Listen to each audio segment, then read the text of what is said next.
Damos de nuevo gracias a Dios, mis hermanos, por la nueva noche que nos permite compartir. Y esta clase de hoy parecería que es anillo al dedo para el tema general que como iglesia estamos tratando en estos meses, el clama. Y vamos a ver inmediatamente haciendo un resumen de por dónde vamos, de qué se trata la clase de hoy. Y parecido a como decíamos la semana pasada, hemos estado en las lecciones de cómo preparar a otros. Y todo está basado, por supuesto, en los principios de liderazgo, de cómo ser un líder servidor, que considera este punto después de haber sido capacitados individualmente o después de haber completado una autoevaluación de cómo estamos habilitados para el ministerio. Considera esto el cómo preparar a los demás como algo primordial. No solamente estar nosotros listos, sino expandir el efecto de la obra del Señor por medio de capacitar a los demás. Y en todo este tema último hemos visto el asunto de motivar para servir, que entiende la importancia de motivar a otros para el servicio en el cuerpo del Señor. Y ahí vimos especialmente el versículo de Primera de Tesalonicenses 5:11. Evaluar a los que han de servir, que ve el líder servidor cómo preparar a los que ha motivado para que se unan al servicio. Segunda de Timoteo 2:2. Comprende sus necesidades. Lucas 11:1. Instruye, además capacita y descubre las áreas en que puede instruir. Primera de Timoteo 4:11, versículos que hemos visto recurrentemente. Y por último, intercede por ellos. El líder servidor sabe que la herramienta más poderosa que tiene para guiar y preparar a otros es orar, interceder por ellos, que es el tema que vamos a ver hoy. En esta clase específicamente vamos a ver dos cosas. Cómo Jesús oró por los que llamó a servir. Y veremos además cómo Pablo pidió oración también por los que llamó a servir. Y pensando en los versículos y en los ejemplos que tiene esta clase, me asombraba, mis hermanos, de cómo todos los elementos que son necesarios para la vida y para la piedad y para el ejercicio exitoso del ministerio están diseminados en la palabra de Dios y sobresalen cuando uno los busca en cada gran líder. Parecería asombroso cómo las lecciones más importantes de lo que debe un líder aprender en la actualidad ya están escritas desde hace 2000 años. Increíble, ¿verdad? Esas son de las cosas que ponen a uno a pensar que definitivamente Dios es el principal interviniente en la redacción, en la elaboración de su palabra. Él es el inspirador y está llena ella de toda sabiduría.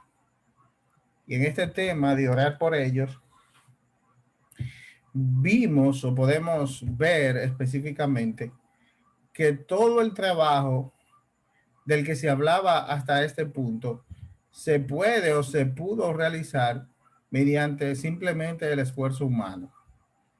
Tú puedes motivar a otros usando tus propios esfuerzos o tus propias técnicas. Quizás sientes motivación a involucrar a otras porque simplemente necesitas ayuda en lo que estás haciendo. Y puedes también evaluar a otros usando tus esfuerzos y tus propias normas. Hay gente que tiene muchas capacidades gerenciales y da para por sus propios medios y esfuerzos evaluar a los demás. También puedes o podemos entender las necesidades de los demás, de los que estamos adiestrando, sencillamente por medio de la observación y una escucha activa. Y podemos incluso también enseñarles actitudes específicas del ministerio basado en decisiones humanas. Todo eso hasta este punto es posible. Pero una cosa faltaría, que fue definitivamente la clave de la iglesia al inicio y es todavía la clave para la iglesia de hoy. El poder de Dios en la vida del líder servidor. Y específicamente Jesús notó la falta de poder en sus discípulos cuando no pudieron sacar el demonio en aquella historia de Mateo 19, de Mateo 17, los versículos 19 al 21. Se dio cuenta que no podían. Y fue la historia donde él notó que algo les faltaba. Y es por esta razón que el paso final y más importante para adiestrar a otros, para el ministerio, es la oración. Orar por ellos, como igual se pide que los que son adiestrados oren por su líder o oren por los líderes, orando unos por los otros. Y ya hemos visto cómo Jesús enseñó cada paso de la preparación para el ministerio. Y él hizo de este paso final que cruza por encima de todos los demás una prioridad en su ministerio. Siempre hemos dicho que es particularmente resaltante en la vida de Jesús, que siendo él Dios y el Hijo de Dios, perfectamente justo y perfectamente santo, llevaba una vida de oración cual poca gente todavía al día de hoy mantiene o puede llevar. Y me recuerdo de una frase que lo que no me recuerdo es quién es el autor, que decía específicamente, si quieres avergonzar a un líder cristiano, solo tienes que preguntarle cómo es su vida de oración. La vida de oración, mis hermanos, ha sido un reto constantemente en todas las iglesias y en todos los ámbitos. A veces el estudio se toma como algo muy importante, inclusive el estudio de la palabra de Dios o la formación teológica. Hay otras cosas que se hacen en cualquier ministerio, como incluso predicar el evangelio, el evangelismo, que se hace también una de las patas principales de la mesa. Pero la vida de oración siempre ha sido una cenicienta, se puede decir, en, en todo el andamiaje de algunos líderes cristianos. Y durante las últimas horas de Jesús, inclusive, y vamos a ver también el capítulo 17 de Juan, Jesús oró larga y continuamente, intensa y profundamente por ellos, por sus discípulos, y vamos a verlo en una oración particular. El capítulo 17, y si ustedes tienen su Biblia a mano, lo podemos ver, aunque es largo y no podemos leer todos los versículos. Vemos que Jesús oró por el ministerio de sus discípulos. Juan, capítulo 17. Y aunque conocemos muy bien la oración del Padre Nuestro, the Lord's Prayer, como le dicen en inglés, la oración del Señor, la oración de Juan, capítulo 17, es una oración hermosa, hermosamente de referencia y de enseñanzas para los que queremos fortalecer nuestra vida de oración.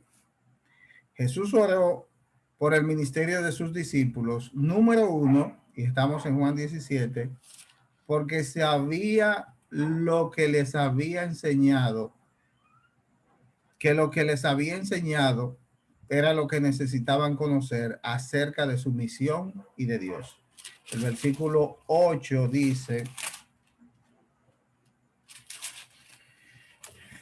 Jesús, dirigiéndose al Padre en esta oración, dice, porque las palabras que me diste les he dado, y ellos las recibieron y han conocido verdaderamente que salí de ti y han creído además que tú me enviaste.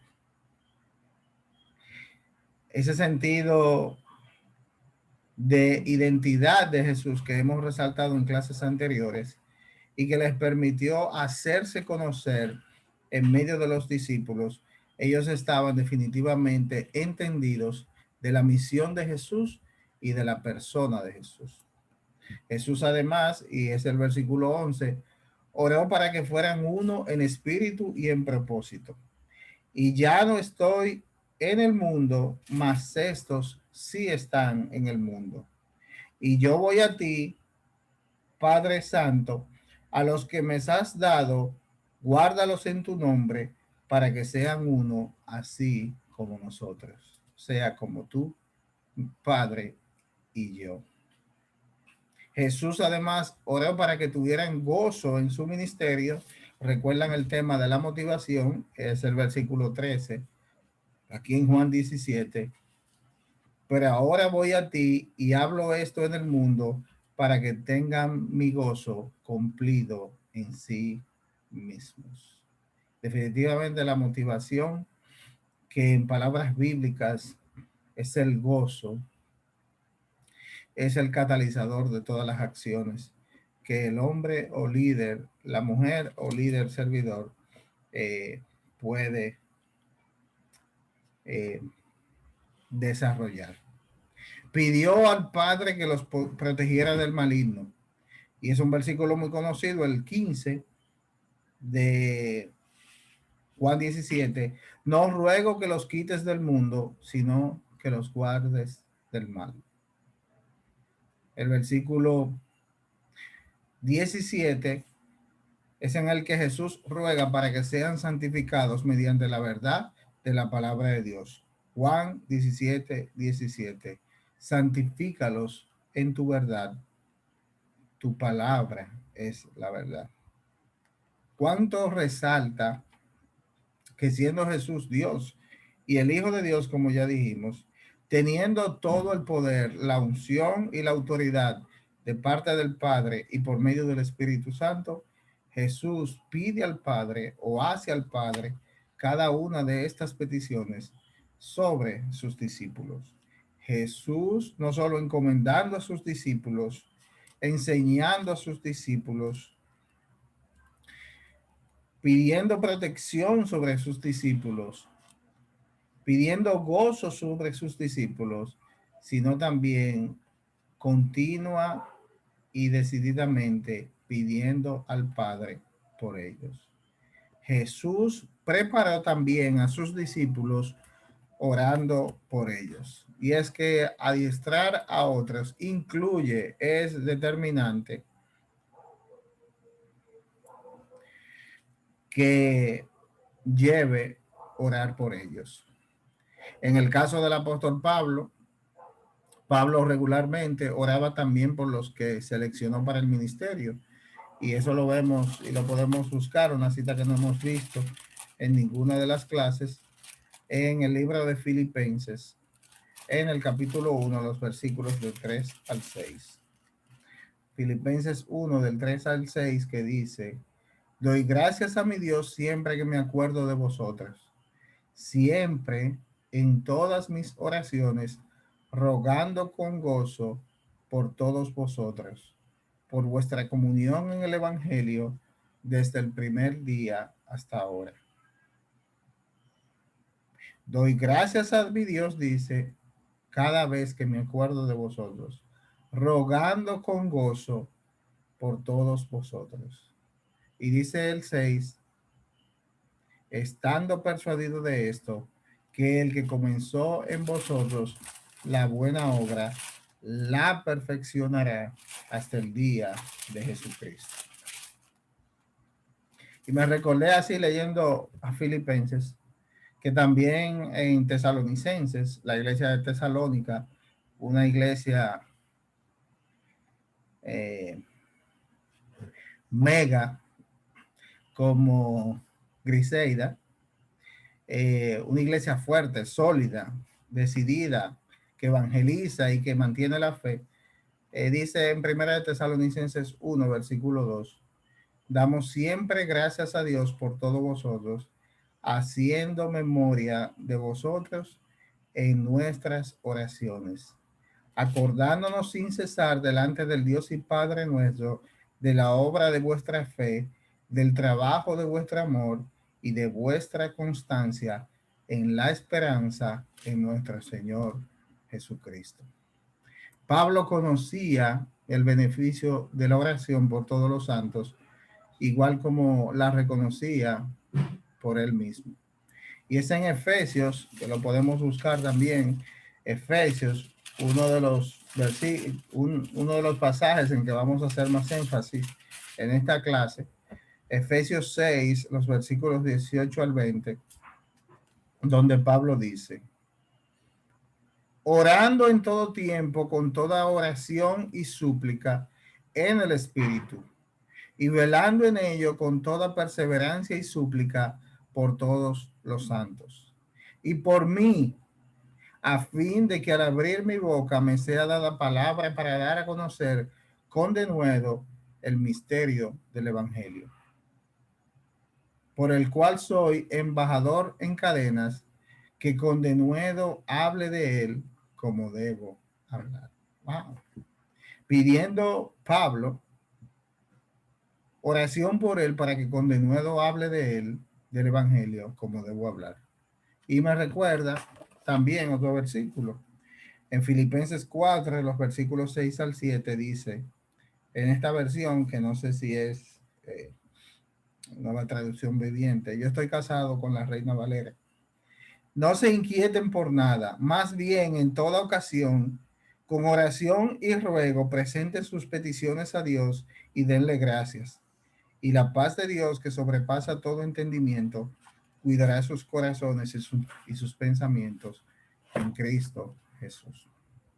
Todos los versículos anteriores son muy familiares para cada uno de nosotros. Pero el de Efesios 6, versículo 18, es la conclusión de la enseñanza de Pablo acerca de cómo Dios protege a los seguidores de Jesús. Pablo enseñó que la oración es el arma más poderosa. Y él pidió a la iglesia que orase por todos los santos en todas las ocasiones y que también oraran por él. Veamos otra vez los versículos 19 al 20.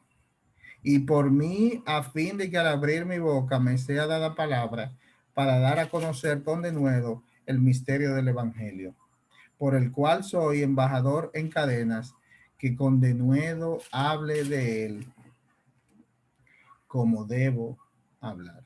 Y nos recuerda en Hechos, como en uno de los evangelios, como precisamente el Señor les dice que Él daría a cada uno la palabra que tenía que decir en el momento adecuado. Eso es lo que pide el apóstol Pablo en estos versículos, que el Señor le dé palabra para dar a conocer con denuedo el misterio del Evangelio, del cual él es embajador en cadenas, estaba preso, y que con denuedo le permita al Señor hablar del Evangelio como debe hablar. Pablo conocía la eficacia de la oración y pidió que mientras ministraba, los cristianos en Éfeso oraran por él. Fíjense que en ningún momento, como tampoco hizo en Filipenses, Pablo pidió ser liberado de la prisión. Dice la lección lo que precisamente muchos de nosotros hubiéramos pedido. Pablo rogó que le fueran dadas las palabras para testificar audazmente, con valentía, acerca de Cristo. Y pidió recibir el poder y el valor para hablar sin temor acerca del misterio del Evangelio.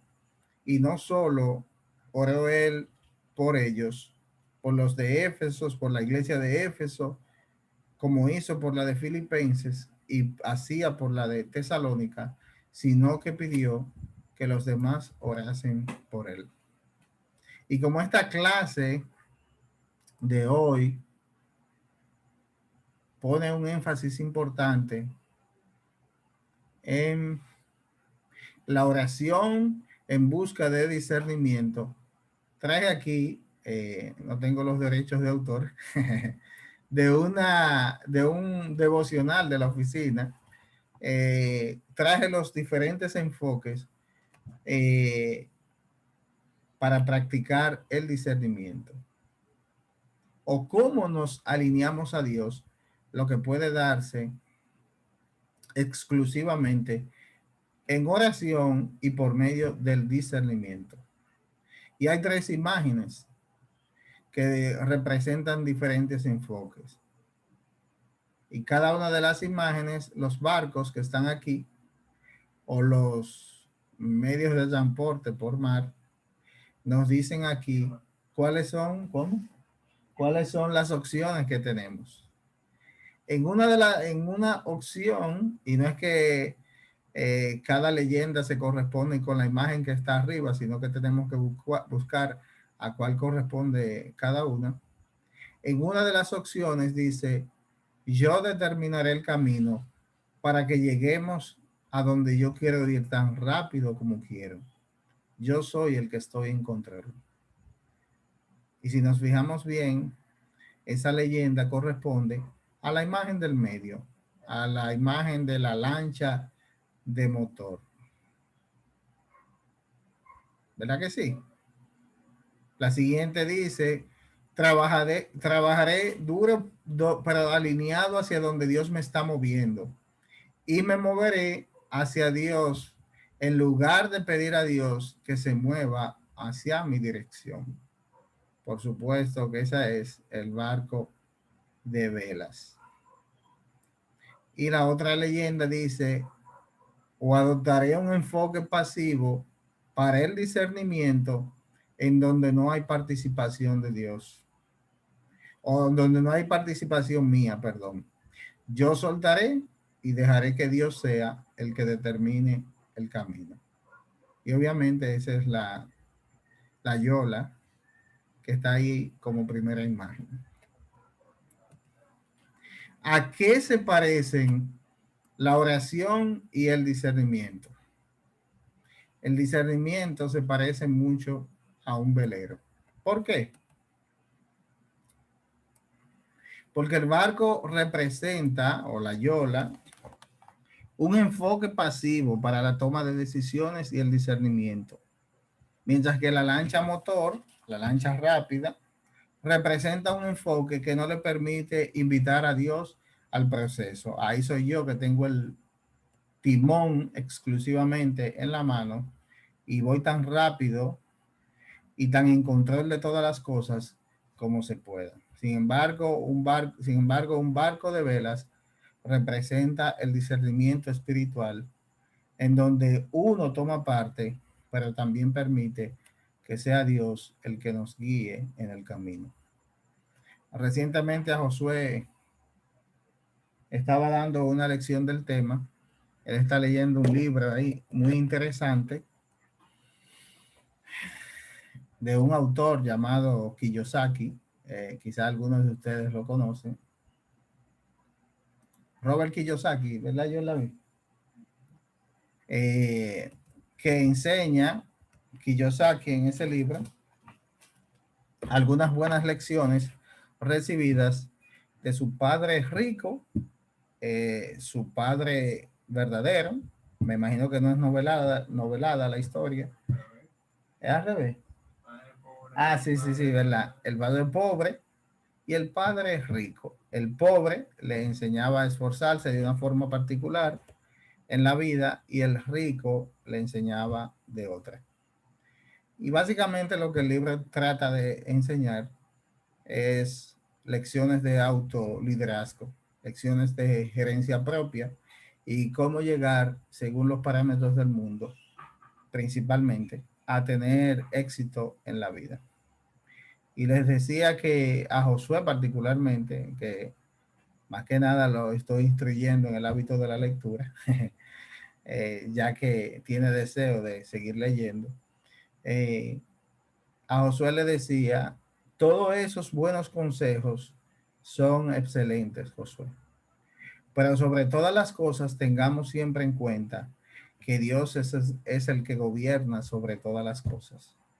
Si ese señor, Robert Kiyosaki, ha llegado al punto, cual sea que ha llegado en la vida, absoluta y totalmente ha sido porque Dios lo ha permitido. No hay nada determinado en la vida de los hombres que esté fuera del control de Dios. Dios es el que pone reyes y quita reyes. Dios es el que da la riqueza y quita la riqueza. Dios es el todo en todas las cosas. Y nuestra actitud siempre debe ser, primeramente, humillar nuestro orgullo ante el Señor y con el discernimiento que Él nos puede dar, con una vida de oración y de entender que Dios es sobre todas las cosas, pedirle a Él que sea Él el que nos conduzca por donde debemos andar.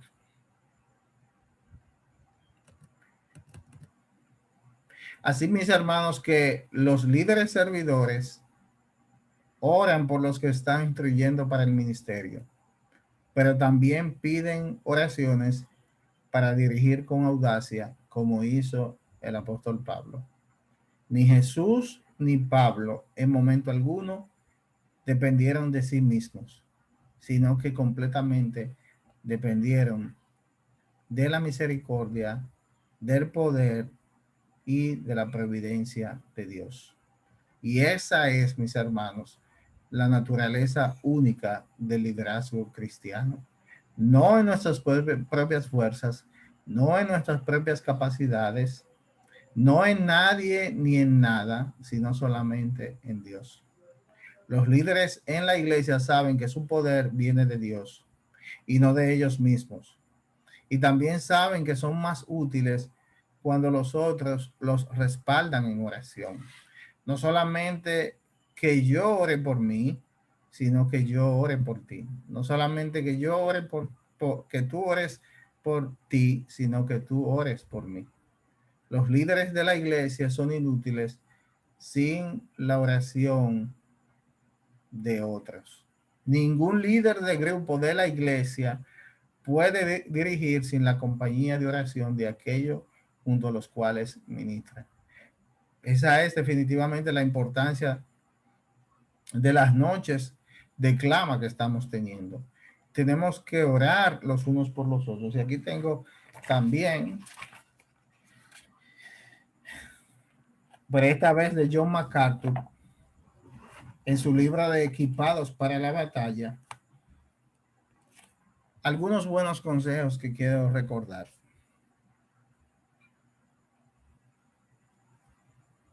¿Por quién debemos orar? Lo que leímos en Efesios 6:18, por todos los santos. Debemos orar los unos por los otros.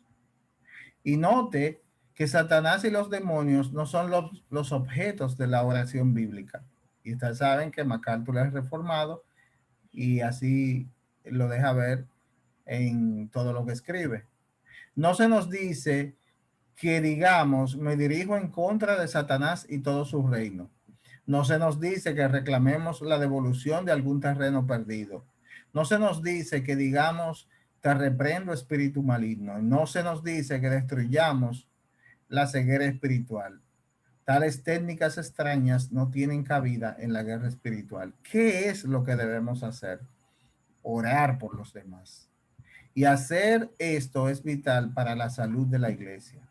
Cuando parte de tu cuerpo sufre, el resto compensa para ayudar a fortalecerlo. Y asimismo, cuando un miembro de la iglesia está débil o está herido, debemos orar por él. Como efecto secundario, orar por la salud espiritual de otros es también beneficioso para usted mismo. ¿Quiere ser usted una persona espiritualmente saludable? Involúcrese en las cosas de importancia. Involúcrese en consumirse en la oración para el reino de Dios y no se preocupe tanto de las ansiedades menores. Y cita aquí a Martin Lloyd Jones, un médico y predicador, pastor, teólogo inglés muy famoso, diciendo, y ahí vamos a concluir, y si alguien quiere un libro de este tema, este es muy bueno, se llama Depresión Espiritual. Ay Dios, ¿cómo se pone? Depresión Espiritual, de Martin Lloyd Jones. Y él dice, John MacArthur, el temor mayor quita los temores menores. Y yo estoy aplicando ese principio, eso es Martin Lloyd Jones, a la cuestión de la oración. Cuando usted siente que se encuentra en una especie de torbellino y no puede dejar de pensar en usted, cuando usted siente lástima de sí mismo y siente que está pasando por un momento inusualmente difícil con todo en su contra, que lo está casi llevando a la desesperación, uno de los mejores remedios es sentarse y decir, ¿y qué de esto o aquello? ¿Y qué de esta o aquella persona? ¿Y qué acerca de los demás aquí y en los demás países? Arrodíllese y ore por ellos. Y pronto usted se levantará dándose cuenta de que se ha olvidado de usted mismo. Hallará que cuando se ora por los demás, usted está resolviendo sus propios problemas y obteniendo libertad. Involúcrese con los demás para que ore con efectividad. Usted conoce muy bien sus propios problemas, pero no es ahí donde debe pasar la mayor parte del tiempo. No en sus necesidades, sino en las necesidades de los demás. Ore por otra gente. El egoísmo es lo que mata esa perspectiva. La mayoría de nosotros no toma nunca en serio la oración hasta que pasa algún problema en su propia vida. Y a menudo tomamos 10 veces más en serio nuestros problemas que los demás. Y eso revela nuestro egocentrismo. Pero ¿qué de los demás, de los que están a tu alrededor? ¿Estás consciente de sus necesidades espirituales? ¿Estás orando por tu cónyuge, por tus hijos, por tus amigos, por tus vecinos, por tu gente de tu estudio bíblico, por la gente de tu iglesia? La oración requiere que nos comuniquemos mutuamente para saber la razón por la cual orar. Ese es el ejemplo que dio Pablo a la iglesia de Efesios. Y aquí cita el apóstol Pablo los versículos, los mismos que hemos hablado, pero hasta el 22.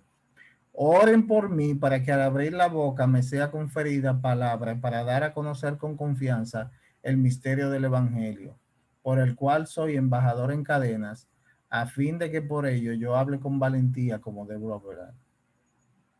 Ahora bien, para que también vosotros sepáis cómo me va y qué estoy haciendo, todo os informará Tíquico, hermano amado y fiel en el Señor, y por esto mismo os le he enviado para que sepáis lo tocante a nosotros y para que Él anime sus corazones.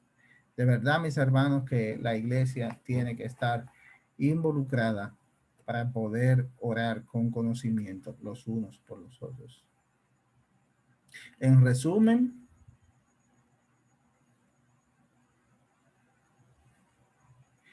las oraciones pueden ser todo lo que nos mantenga unidos en los tiempos de dificultades y conflictos. Como decía Joel David ayer, conversar con Dios. En resumen, el poder de preparar a otros no está en ninguna técnica. Esa es la lección de esta noche, sino en la oración. La oración debe permear cada paso para preparar a otros, porque da discernimiento, da protección y da poder a los que guían. La oración es también la respuesta de Dios a nuestras propias debilidades como líderes. Y eso es algo que no se nos debe olvidar. La clase de hoy es hasta ahí, pero vamos a tener, para los que deseen participar, unos minutos para una pregunta de reflexión. ¿Cuáles beneficios, hermano o hermana, tú ves en la oración? ¿Cuáles beneficios ves en que nos acerquemos delante de Dios orando?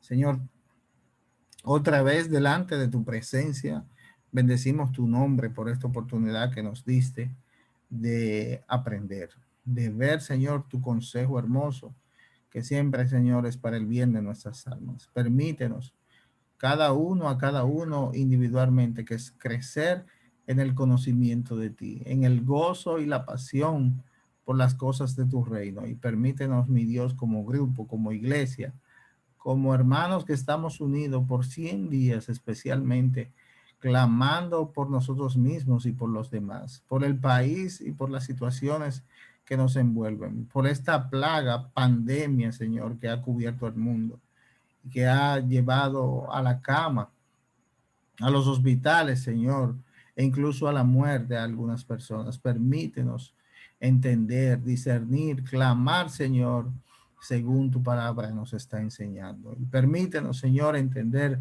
las necesidades de todo tipo de los demás, las necesidades psicológicas, las necesidades espirituales, las necesidades económicas, Señor, que la gente sufre. Permítenos no concentrarnos tanto en nosotros mismos, sino en los demás. Que como Jesús nos enseñó, aprendamos que más bienaventurado es dar que recibir, y que de gracia debemos dar lo que hemos recibido. Te bendecimos, Señor, te damos gracias en esta noche, porque tu palabra es fuerte y poderosa, cortante como una espada de doble filo, que nos enseña, redarguye y nos encamina por donde debemos andar. Te bendecimos, Señor. De nuevo te damos gracias en este día por tu favor, tu bondad y tu misericordia en el nombre de Jesús. Amén, mis hermanos. Dios nos bendiga. Amén.